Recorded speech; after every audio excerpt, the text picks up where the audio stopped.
Terima kasih.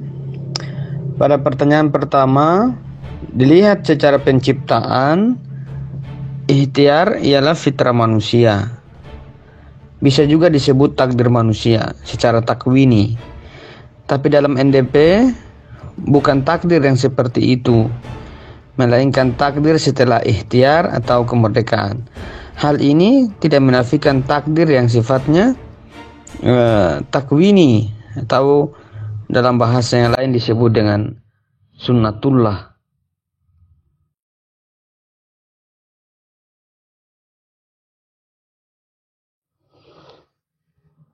Terima kasih. Pertama-tama, NDP itu berbicara tentang bangunan dan perkembangan kebudayaan dan peradaban. Dengan begitu, takdir itu otomatis terkait dengan ikhtiar, bukan sebelum ikhtiar yang dimaksud. Takdir sebelum ikhtiar. Selanjutnya dilihat dari sisi fitrah, kecenderungan pada kebenaran. Kebenaran ini dalam bab-bab berikutnya dikatakan Cak Nur diungkap dalam ruang sejarah dan alam semesta, sehingga ada aspek kesadaran kemerdekaan yang dia letakkan.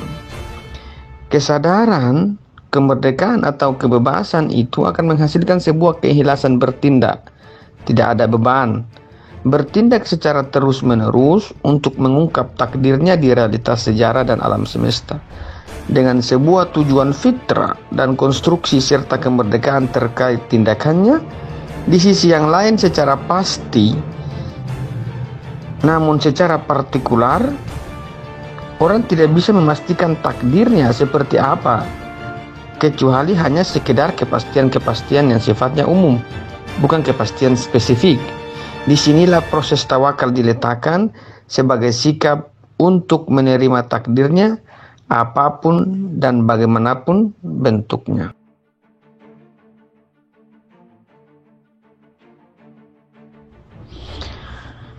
Keharusan universal itu sunatullah, ialah sebuah ketetapan. Artinya di alam ini ada ketetapan-ketetapan yang nyata di alam, hukum alam dan lain-lain sebagainya.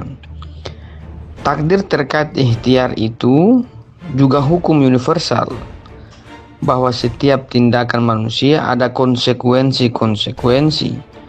Konsekuensi dalam sebuah tindakan itu sebuah hukum universal yang berlaku di alam dalam bentuk apapun.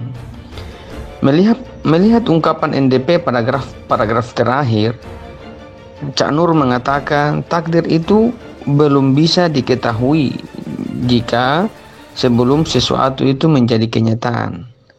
Yang kedua, pasrah tanpa ikhtiar ialah budak. Ini perkataan Cak Nur. Jadi jika kita melihat yang dimaksud sunatullah harus direlasikan dengan kemerdekaan, tanpa itu sunatullah tidak bermakna bagi manusia, walaupun hal itu nyata dan terjadi. Kedua, ikhtiar itu berkaitan dengan amal, maka takdir itu ialah pasca ikhtiar. Dalam strukturnya kita bisa katakan ikhtiar, amal, kemudian takdir. Takdir pasca ikhtiar tidak menolak sunatullah, justru sunatullah dikukuhkan.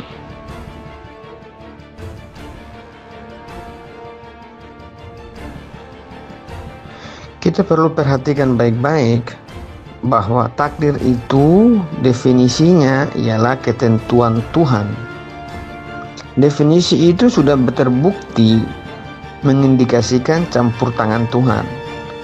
Maka relasinya dengan manusia, kemerdekaannya terkait ikhtiar ialah berada pada sisi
lain bisa menabrak dan tidak menjadi acuan bagi kebebasannya.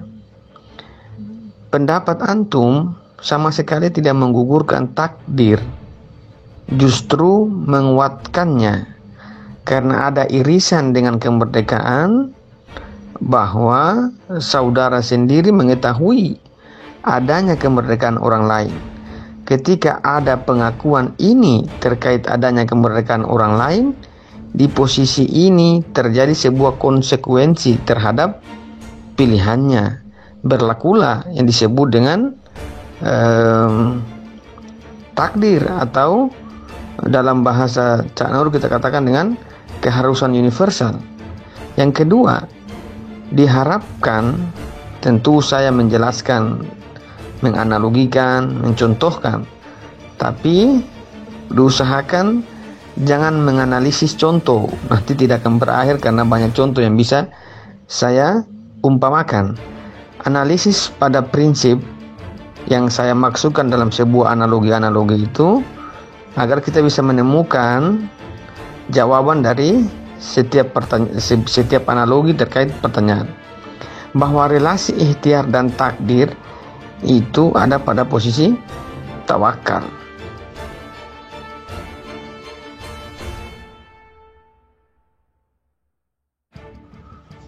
Terkait pertanyaan yang kelima, terima kasih, bahwa keadilan Tuhan terkait kebebasan manusia itu terdapat pada apapun yang dipilih oleh manusia, apakah itu baik ataupun buruk sekalipun.